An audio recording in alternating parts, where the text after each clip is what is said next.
Amen. Touche quelqu'un à côté de toi, dis-lui, sois prêt pour la parole de Dieu. Amen. Nous sommes en train de parler depuis un certain temps, depuis le début effectivement de cette année, vu la vision dans laquelle le Seigneur nous a réorientés encore une fois cette année. Nous en parlons comme étant le thème de cette année, mais en même temps aussi un sujet sur lequel l'Église devra se focaliser, parce que nous savons que lorsque nos maisons sont bien bâties, assises sur la parole de Dieu, eh bien, l'Église et l'Évangile peuvent aussi aller de l'avant. Quelqu'un dit Amen. C'est pourquoi nous avons commencé à parler dans un sujet. Nous avions commencé par montrer sur les sujets que tu vivras, toi et tes fils. Et dans cela, nous avons parlé sur comment éloigner, n'est-ce pas, l'ennemi et approcher la bénédiction de Dieu. Amen. Et c'est dans ces sujets que nous sommes restés pendant un long moment. Et jusque-là, nous sommes là dans ces sujets et nous avions parlé de ça également. Nous avions entamé la deuxième partie des textes parce que pour ceux qui ont été là depuis le début de l'année, nous parlions dans 2 Rois et nous sommes restés là juste encore un peu jusqu'à maintenant. 2 Rois chapitre 4, nous lisions du premier verset jusqu'au verset 7, mais nous avons évolué.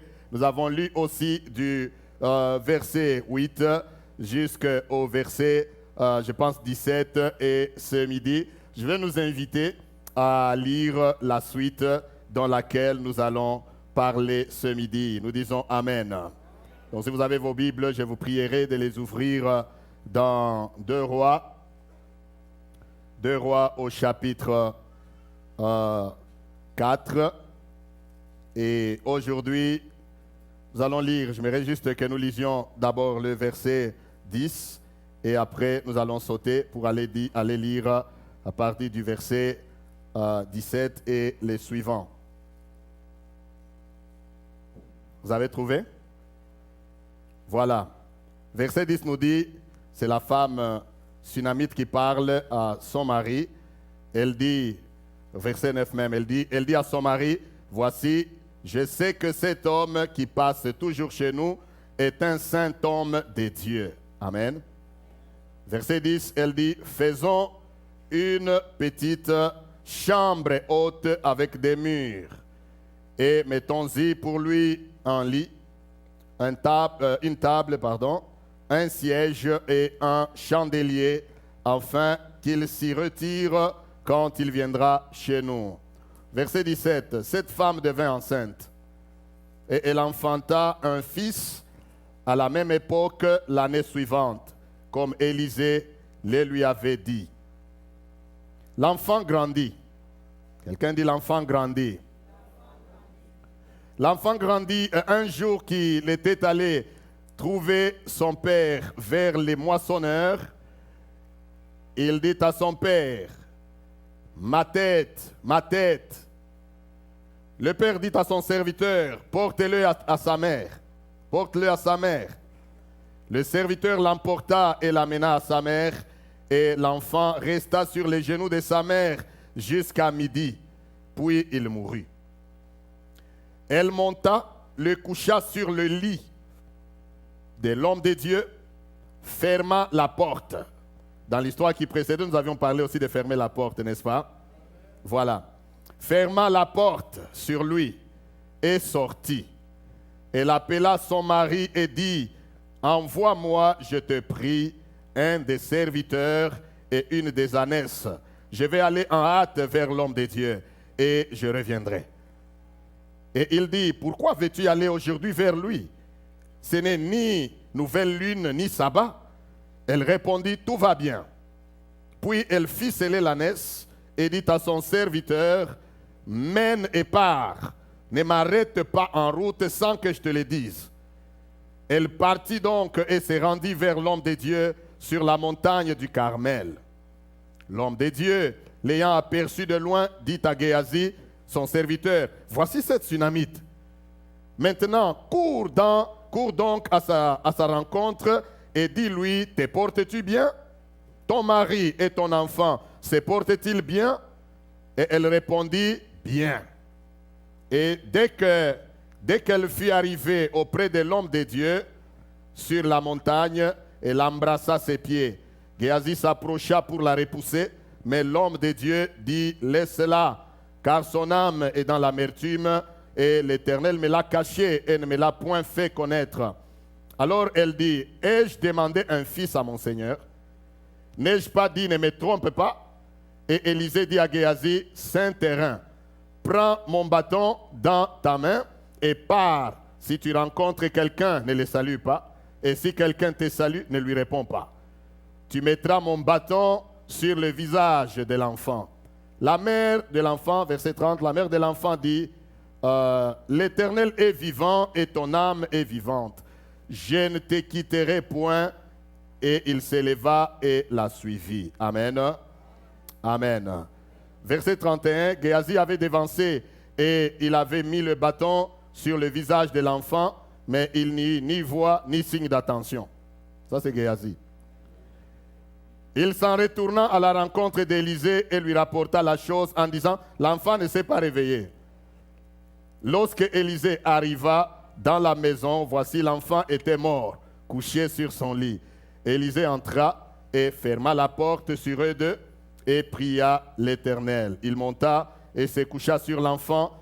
Il mit sa bouche sur sa bouche, ses yeux sur ses yeux, ses mains sur ses mains, et il s'étendit sur lui, et la chair de l'enfant se réchauffa. Élisée s'éloigna, alla çà et là par la maison, puis remonta et s'étendit sur l'enfant. Et l'enfant éternua 7 fois et il ouvrit les yeux. Élisée appela Géasi et dit, appelle cette Sunamite. Géasi l'appela et elle vint vers Élisée qui dit, prends ton fils. Et elle alla se jeter à ses pieds et se prosterna contre terre et elle prit son fils et sortit. Fin de cette histoire. Nous disons Amen. Des fois on peut se poser des questions, pourquoi on lit de si longues histoires. Vous savez, tout ce qui est écrit pour un but et un objectif. Il n'y a rien dans la parole de Dieu qui est écrit juste pour information ou juste pour décorer. Non, non, la parole de Dieu, de la Genèse jusqu'à l'Apocalypse, elle est écrite pour un but. Jésus a dit que aussi longtemps que la terre subsistera, il ne disparaîtra de sa parole aucun iota, même pas un trait de lettre. Quelqu'un dit Amen. Ça veut dire que Jésus mettait de l'importance sur tout ce qui est écrit dans la parole de Dieu. Lorsque tu lis la parole, au début de l'année surtout, les gens ont des programmes de lecture de la parole de Dieu comme le département des hommes, de la lire soit annuellement ou soit dans les 6 mois. J'aime beaucoup cela. Personnellement, ça me maintient beaucoup. Amen. On aime bien faire cela, mais des fois, il y en a qui arrivent, il arrive là où c'est écrit les généalogies, eh bien, il saute, il va ailleurs, il dit, qu'est-ce que les généalogies peuvent m'aider? Même les généalogies, les tel engendra tel, tel engendra tel, tel engendra tel, sont la parole de Dieu. Quelqu'un dit Amen. C'est la parole de Dieu, et cette histoire contient des principes qui peuvent nous aider et nous édifier et fortifier davantage notre foi. Nous avons parlé. Et comme je le disais tantôt, nous parlons toujours sur comment éloigner l'ennemi et approcher la bénédiction de Dieu. Ce midi, je m'aimerais parler encore dans un sujet, toujours dans ce sous-sujet, pour dire, n'est-ce pas, comment refuser avec ce que Dieu t'a donné. Quelqu'un dit Amen. Comment refuser à Satan ce que Dieu t'a donné. Il faut d'abord le reconnaître que ce que j'ai, c'est Dieu qui me l'a donné. Quelqu'un dit Amen.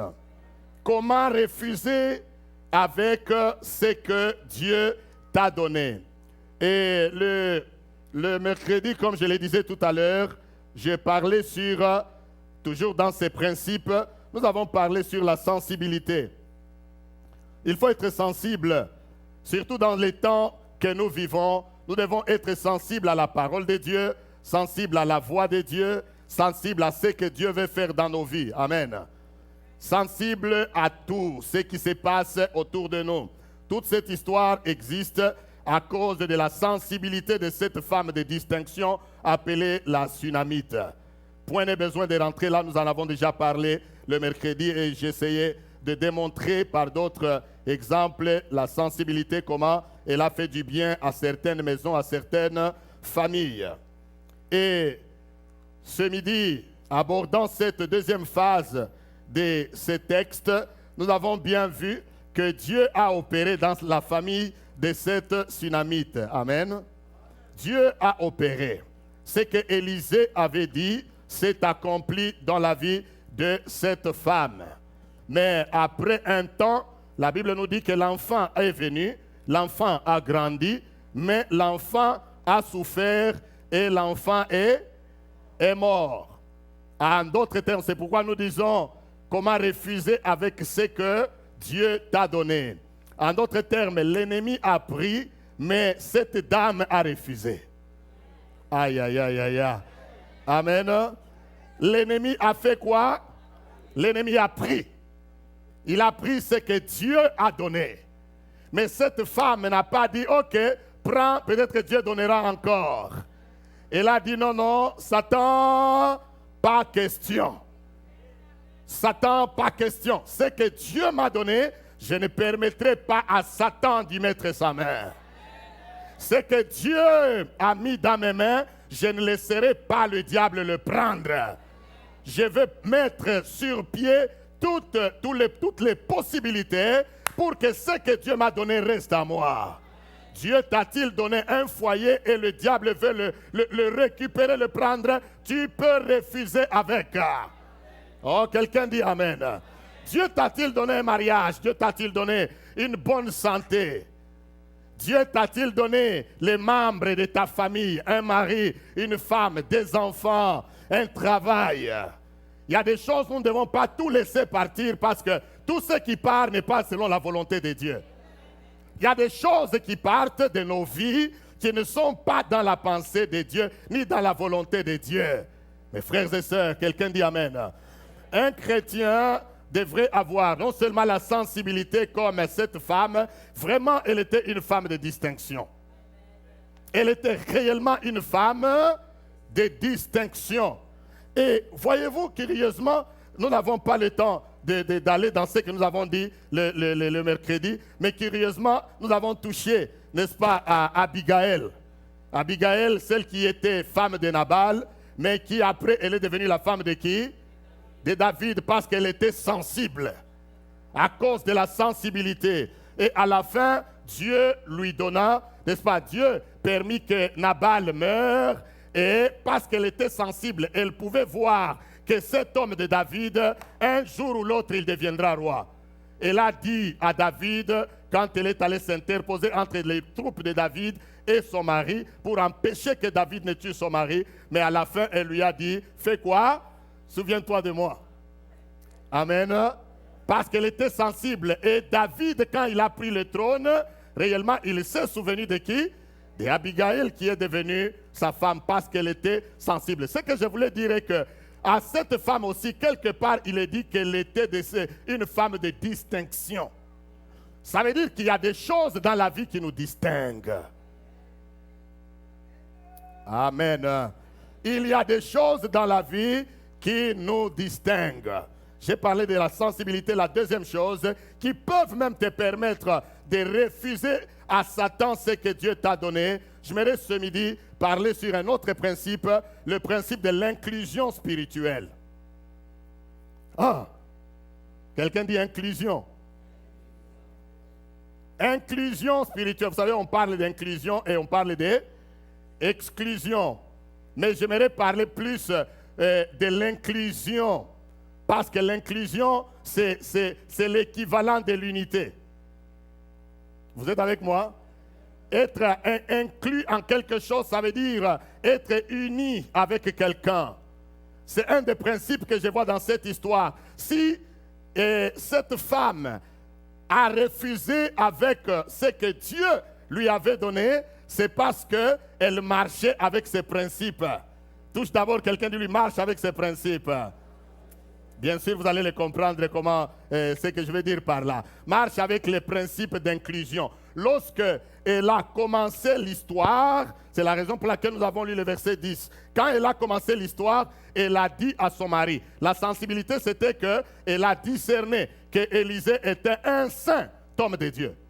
Ça veut dire qu'elle a compris que même si on lui faisait une chambre, il n'y aura rien de mauvais. Il ne va pas faire des avances. Oh, dites Amen.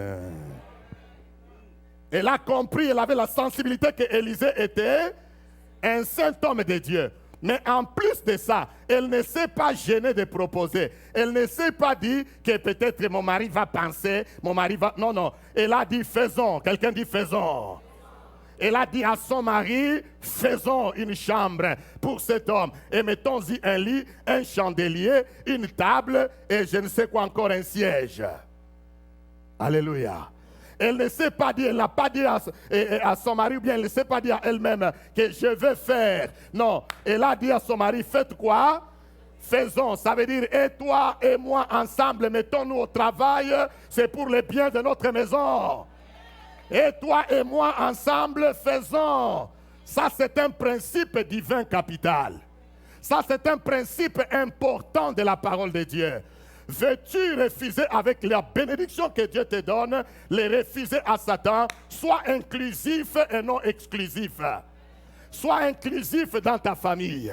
Sois inclusif dans l'église. Quelqu'un dit Amen. Sois inclusif dans tout ce qui s'est fait, bien-aimé, qui s'est fait dans la droiture et dans la vérité. Ça veut dire, sois inclus. Quand il y a prière, sois inclus. Quand il y a un travail, sois inclus. Vous comprenez ce que je veux dire par là maintenant? Est-ce que vous me comprenez? Ça veut dire que s'exclure, bien-aimé, ce n'est pas un principe de Dieu. Le principe de Dieu, c'est le principe d'inclusion. Ça veut dire faire partie du corps. Ça veut dire s'introduire dans ce qui s'est fait. Dieu lui-même a marché et a créé avec ses principes. Oh, dites Amen bien. Dieu a créé avec ses principes, frères et sœurs. Dieu a créé quand il a créé toute autre chose, mais pour te créer toi l'homme, pour me créer moi l'homme, Dieu n'a pas continué à dire, comme il disait, qu'il y ait ceci, qu'il y ait cela, qu'il y ait ceci, qu'il y ait cela. Non, pour créer l'homme, Dieu s'est arrêté, il a dit quoi? Il a dit quoi? Je vous pose la question, il s'est arrêté, il a dit quoi? Faisons l'homme. C'est inclusion ou exclusion? Ok, il a inclus qui? Bien sûr, nous sommes trinitaires. Dieu parle parce qu'il marche avec ses principes de la Trinité. Dieu le Père, le Fils et le Saint-Esprit. Dieu conçoit, il libère à travers la parole qui est Jésus-Christ et le travail se fait par le Saint-Esprit de Dieu. Quelqu'un dit Amen. Il marche avec les principes d'inclusion. Dieu n'exclut pas, Dieu inclut. Alléluia. Je peux encore aller plus loin pour dire que Jésus lui-même, quand il est venu dans ce monde, quand il a commencé le ministère, bien aimé, Jésus ne s'est pas mis directement à travailler ou à faire le ministère lui-même. Non, il a commencé d'abord, la première des choses que Jésus a commencé à faire, c'est de recruter. Aïe, aïe, aïe, aïe, aïe. Quelqu'un dit Amen. Jésus a commencé par faire quoi? Par recruter. Il a compris que ce travail, je ne peux pas le faire seul. J'ai besoin de gens qui peuvent me joindre. J'ai besoin de gens qui peuvent s'associer à moi. J'ai besoin de gens qui peuvent continuer le travail. J'ai besoin de gens avec qui je vais me tenir par la main et accomplir le travail. Il faut que tu comprennes, mon frère et ma soeur, que dans ta maison, des fois les choses sont lourdes parce que tu le fais seul. Amen. Parce que tu le fais seul, fais-le avec les gens que Dieu t'a donnés. Ton mari, c'est Dieu qui te l'a donné. Aïe, aïe, aïe, quelqu'un dit Amen, viens. Si tu crois que ton mari, c'est Dieu qui te l'a donné, ma soeur, dis Amen. J'ai dit ceci. Les femmes mariées qui sont là, si vous croyez que c'est Dieu qui vous a donné vos maris, dites Amen. Ma femme dit Amen. Amen. Nous devons comprendre et connaître que les gens avec qui je suis, c'est Dieu qui me les a donnés. Dieu m'a donné la femme que j'ai. Dieu m'a donné le mari que j'ai. Dieu m'a donné les enfants que j'ai. Dieu m'a donné les parents que j'ai. Quelqu'un dit Amen. Dieu m'a donné le travail que j'ai. Même dans l'église, là, Dieu m'a donné la personne qui est assise à côté de moi. Alléluia. Touche d'abord quelqu'un, de lui, Dieu t'a donné à moi. Alléluia. Bien-aimés, nous nous appartenons les uns aux autres. Tu m'appartiens, je t'appartiens. Quelle merveille. Alléluia. Tu m'appartiens, je t'appartiens. Est-ce que si nous comprenons ces principes, nous allons nous faire du mal? Si dans la maison vous comprenez ces principes, vous allez vous faire du mal? Non, parce que tu sais que si je fais du mal à celui-ci, c'est à moi-même que je fais du mal. Ça, ce n'est pas un principe seulement dans le mariage. C'est un principe même dans l'église.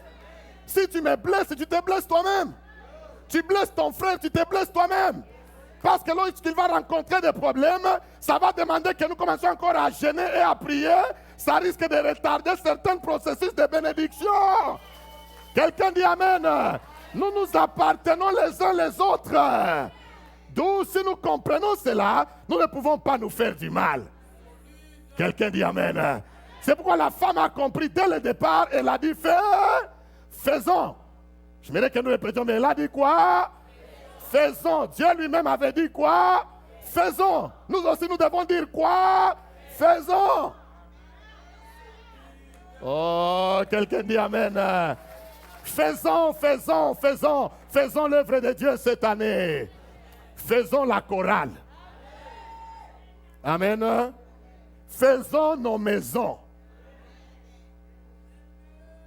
Vous savez, il y a des familles qui sont divisées, qui éclatent parce qu'ils n'ont pas ces principes. En d'autres termes, c'est le principe d'unité. Alléluia. C'est le principe d'unité. L'Église doit rester et être unie.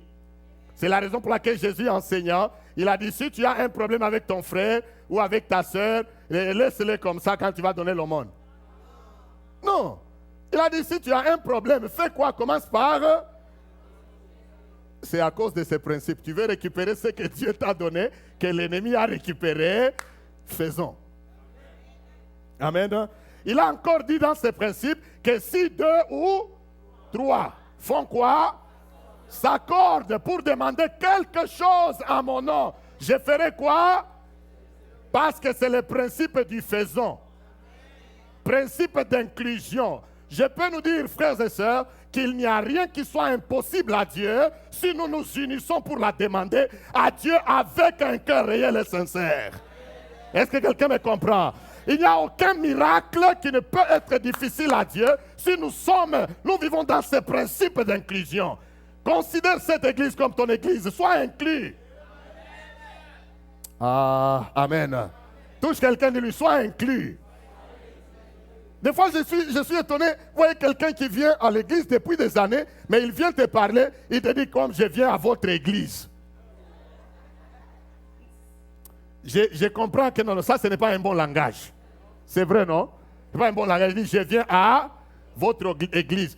Au moins, si c'est quelqu'un qui vient dans la ville et qui va rentrer quelque part, je comprendrai. Mais quand tu viens dans l'église, bien-aimé, considère-toi fils et fille de cette église et de cette famille.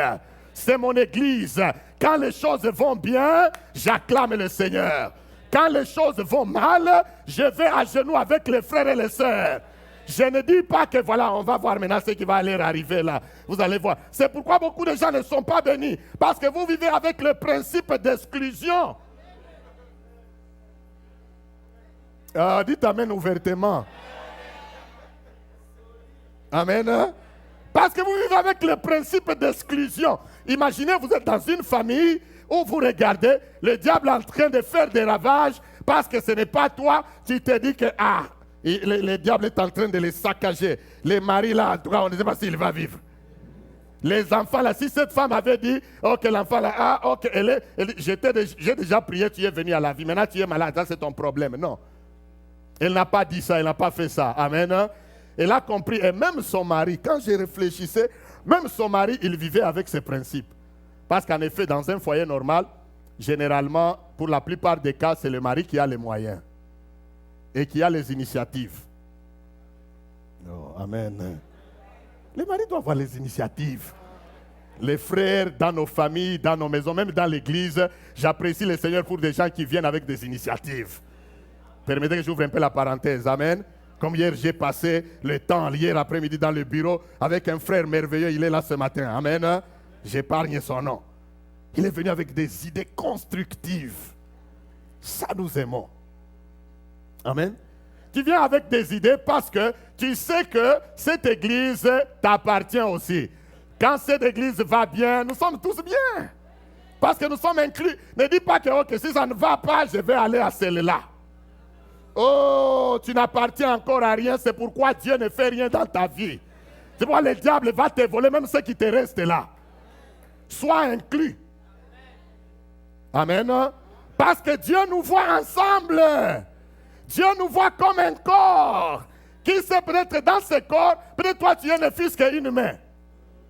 Maintenant, quand toi tu t'exclus, ça veut dire que tu as amputé l'église de Dieu. Et tu penses que Dieu te bénira? Oh, dites-moi non. Non, il ne va pas. Parce que tu es exclusif. Tu es exclusif. Tu vis dans les parents. Vous savez, on a étudié en mathématiques là, les signes d'inclusion. C'est un principe mathématique. Même si je ne me demandais pas la formule. Mais c'est un principe mathématique. Tout comme si j'ai déjà oublié les formules, mais je me rappelle des signes. Amen. Je sais qu'il y a des mathématiciens ici. On a étudié en mathématiques l'inclusion et l'exclusion. Quand c'est inclus, les parenthèses sont... C'est vrai ou ce n'est pas vrai? Quand c'est inclus, les parenthèses sont... Quand c'est exclu, les parenthèses sont... Quand c'est ouvert, donc le diable peut...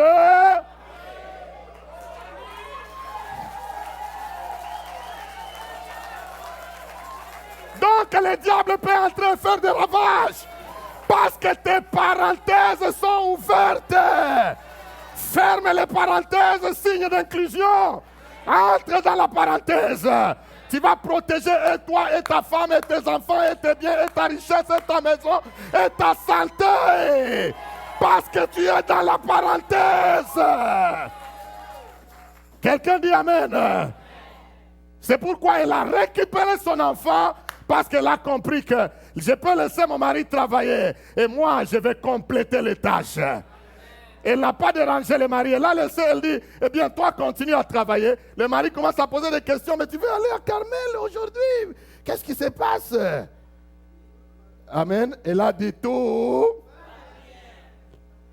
Toi envoie seulement la naisse, tout va bien. Elle dit, mais ce n'est ni sabbat ni nouvelle lune. Elle a dit, tout va bien. Dis d'abord à quelqu'un que tout va bien. Quand on est inclus, tout va bien. Vous allez voir, quand on est inclus, quand on est ensemble, tout va bien. Même les problèmes de ta soeur ou de ton frère, tout va bien parce que nous sommes ensemble. Tu souffres, je souffre, tout va bien, donc ça ira mieux. Vous savez que dans ce pays, il y a des gens qui craquent seulement à cause de la solitude. Dites-moi, docteur Eric, vous qui travaillez dans ce domaine-là. Amen. Il y a des gens qui craquent ici, qui se perdent à cause de eux. Ils craquent la solitude là, ils regardent à côté, à gauche et à droite. Frère, ne meurs pas à cause de la solitude, nous sommes là. Et ma soeur, ne meurs pas par la solitude, nous sommes là. Touche quelqu'un de lui, nous sommes là. Nous sommes là. Tu fais un programme là, tu viens, même si c'est chez moi, même si c'est chez Pasteur Jacquet, même chez Docteur Eric, même chez Papa Jean Venant, même chez Papa Richard, tu dis, je viens passer la soirée ou la nuit chez vous. C'est l'inclusion. Parce que je t'appartiens, tu m'appartiens. Nous nous appartenons les uns, hein? Les autres, tu fais la bouffe, tu m'invites. Moi aussi, je vais te dire la même chose. Je vais demander à ma femme aussi de faire la bouffe. Nous t'invitons. Parce que c'est l'inclusion. Dis d'abord à quelqu'un, faisons. Faisons. Ne va pas nous dire faites. Non. Vous savez, quand tu comprends que les gens avec qui tu es, les gens qui sont dans ta vie, c'est Dieu qui te l'a donné. Je vais nous dire une chose. Comprends bien que les gens qui sont dans ta vie, c'est Dieu qui te les a donnés. Si ce n'est pas Dieu qui te les a donnés, laisse-les partir. Dis Amen. Oui. Mais pourquoi tu vas vivre avec quelqu'un, tu sais que non, ce n'est pas Dieu qui me l'a donné. C'est pourquoi je vous disais, dites si tu es marié, dis à ton mari que c'est Dieu qui je ne sais même pas comment formuler ça. C'est Dieu qui te m'a donné. Hein? Vous les francophones, là tu vas formuler comment? Parce qu'en anglais ça serait un peu facile, non? God give me you. Oh, God give you me. Amen. Mais vous comprenez, non? Que la personne qui est là, c'est Dieu qui t'a fait quoi? Qui te l'a donné. Nous ne sommes pas là par hasard. Nous sommes les dons les uns des autres. Quand nous comprenons ça, ça veut dire que l'ennemi ne va pas entrer. Vous savez, la politique des lions, quelqu'un dit les lions. Quand vous regardez souvent, aussi vous regardez les National Geographic, quelque chose comme ça. La chaîne est là, les documentaires. Les documentaires qui montrent les savanes de chez nous. Amen. Vous allez voir les lions. Les lions n'attaquent pas les animaux en groupe. Amen. Les lions, même les antilopes, les animaux les plus fragiles par rapport aux lions, même aux léopards, quand ils marchent en groupe, hein, les lions vont tout faire pour en séparer, en détacher. Ah, c'est celui-là qu'il va suivre. Parce qu'aussi longtemps qu'ils sont en groupe en train de courir ensemble, ils regardent là, ils regardent seulement passer, il n'a pas de force d'attaquer un groupe. Amen. Mais seulement s'il veut, il va faire un effort pour que l'un d'entre eux fasse quoi? Perde son chemin, qu'il s'écarte. Alors là, les lions et les lionnes et les lionceaux, tous c'est sur lui. Il dit voilà celui que nous cherchions. Parce que le lion a compris ce principe. Que quand, aussi longtemps qu'ils sont inclus, je ne saurais pas. Mais quand ils deviennent exclus, là, je peux faire quoi? Je peux avoir. C'est cela. Comprends que les personnes que tu vis avec, c'est Dieu qui te les a données. Disons amen bien. Jésus a compris cela. C'est pourquoi je nous disais au début que Jésus a commencé par ce travail d'inclure d'abord. Je ne peux pas faire seul. Il a commencé à appeler d'abord les disciples. Il marche, il appelle, il les inclut. Pour dire que ce travail, nous allons le faire ensemble. Et même à la fin, Jésus a bien compris. Allons un peu dans l'évangile de Jean. Voyons un peu la prière que Jésus fait à la fin. Amen. Voyons vraiment la prière que Jésus fait à la fin. Jean chapitre 17. Jean chapitre 17, je vais lire juste le verset 1 et 2. Et puis, je vais sauter pour aller lire au verset 12. Vous avez trouvé? Après avoir ainsi parlé, Jésus leva les yeux au ciel et dit, il est en train de prier à la fin de son ministère sur la terre. Il dit, Père, l'heure est venue. Glorifie ton Fils, afin que ton Fils te glorifie. Verset 2. Selon que tu lui as donné pouvoir sur toute chair, afin qu'il accorde la vie éternelle à tous ceux que tu lui as fait quoi? Remarquez ici ceci. Jésus est en train de prier et de souligner deux choses que Dieu lui a données. Amen. Jésus souligne ce que Dieu lui a, que le Père lui a donné.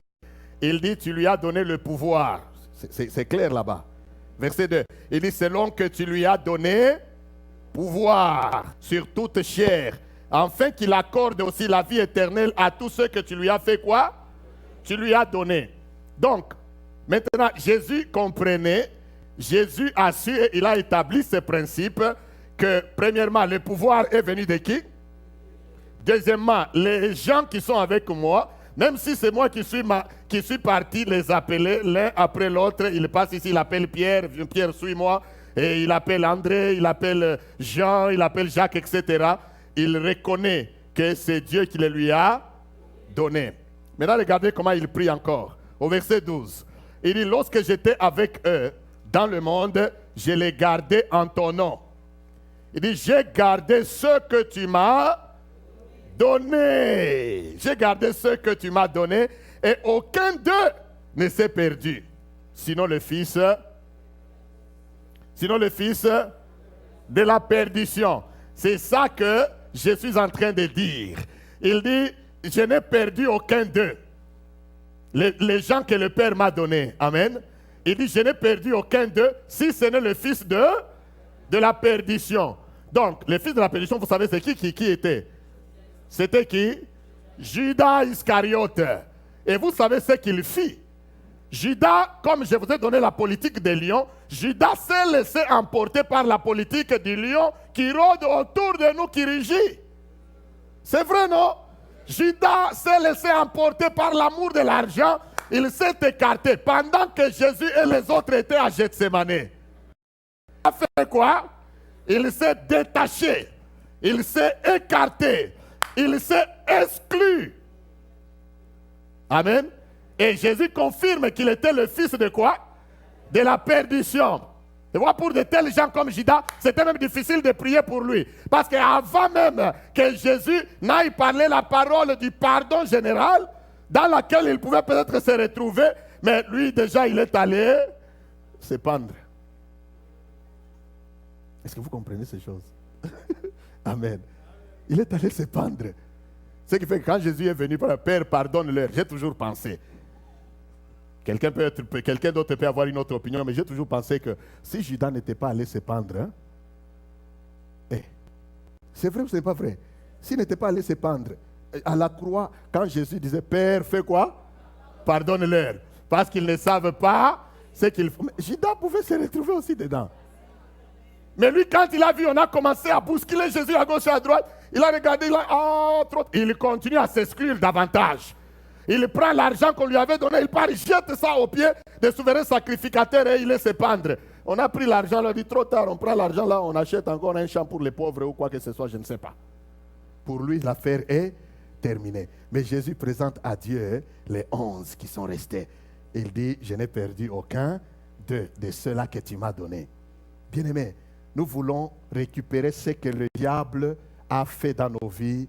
Commence par récupérer les gens que Dieu t'a donnés. Amen. Commence par récupérer les gens que Dieu t'a donnés. Reconnais que Dieu t'a donné les personnes qui sont avec toi. Et tu leur donneras de la valeur. Dans l'église, comme dans la maison, comme dans la famille, comme au travail. Parce que nous marchons avec la grâce de Dieu. Quelqu'un dit Amen. C'est un principe important qui a fait que quand l'ennemi a pris le fils de cette femme, elle a dit pas question. Chacun ici peut jouer son rôle. Amen. Chacun peut jouer son rôle. Le mari peut envoyer l'ânesse. Je ne vais pas le troubler. Il peut envoyer l'ânesse. Le serviteur peut m'amener l'ânesse. Le serviteur peut monter sur l'ânesse. Et moi, elle a d'abord gardé l'enfant sur ses genoux. Amen. Jusqu'à ce que l'enfant a expiré. Elle ne s'est pas alarmée. Ça, c'est l'autre principe, mais le temps me manque. Parce que si je commence ça, nous n'allons pas finir. Amen. Je vais parler sur le principe de la gestion spirituelle de nos problèmes. Aïe, aïe, aïe, aïe, aïe. Quelqu'un dit Amen. Ça, je vais toucher à ça mercredi. Si je ne termine pas, je toucherai à ça dimanche. Mais principe de la gestion spirituelle de nos problèmes. C'est pourquoi, sur toute la ligne, hein, cette femme est en train d'être une femme de distinction. Franchement, il y a des grandes choses que nous pouvons déraciner dans cette affaire, qui peuvent nous aider dans les principes cette année. Bien-aimés, nous devons, tu dois prendre, tu dois récupérer ce que l'ennemi fait des ravages dans nos vies. Des fois, on commence, tu regardes à gauche et à droite, tu acceptes ce que l'ennemi, tu n'as plus ni force de prier. Si toi, tu n'as plus la force de prier, ton frère à côté de toi peut en avoir. C'est la raison pour laquelle nous avons l'équipe d'intercession ici. Nous prions. Moi-même, je les rejoins chaque mardi. C'est la raison pour laquelle nous avons mis des requêtes ici. Parce que nous savons que des fois, toi, tu n'as pas le temps. Quelqu'un d'autre peut avoir le temps. Vous qui avez le temps, venez, prions. Ne soyons pas exclusifs cette année. Soyons inclusifs. Inclus-toi. Même dans les dîmes et les offrandes, inclus-toi. Des années, tu sais, tu viens à l'église, tu pries. Trouve quelque chose que tu peux faire. Inclus-toi. Quelqu'un dit Amen. Parce que Dieu t'a donné des gens autour de toi à qui tu peux rendre un service. Tu peux prier, tu peux intercéder, tu peux conseiller. Conseil ne détruit pas. Amen. Dieu t'a donné des jeunes gens. Vous savez, il y a des gens, ils ont la grâce dans votre maison. Dieu envoie des gens fréquemment. Ils viennent peut-être jeunes. Dieu te les envoie pour que tu aies le temps de les conseiller. Mais seulement fais-les bien en ordre. Amen. Parce que nous sommes église. Quelqu'un dit Amen. Si toi, peut-être Dieu t'envoie, des gens viennent, ils viennent très souvent t'exposer leurs problèmes. Bien aimé, ce n'est pas un hasard. Ça veut dire qu'il discerne en toi une certaine sagesse que Dieu t'a donnée, qui peut aider aussi ceux-là que Dieu t'a donnés. Mais vous verrez que dans le corps de Christ, très souvent, on a plus tendance à se faire du mal que tendance à se consolider ce que Dieu nous a donné. Comprenons que les personnes qui sont autour de nous, c'est Dieu qui nous les a données. Et quand tu comprends ces principes, tu ne vas pas leur faire du mal. Nous parlerons prochainement de la gestion spirituelle des problèmes. Pour l'instant, touche quelqu'un. Touche pour moi quelqu'un, dis-lui, sois inclusif. J'ai dit touche quelqu'un, dis-lui, sois inclusif parce que Dieu lui-même travaille avec ses principes.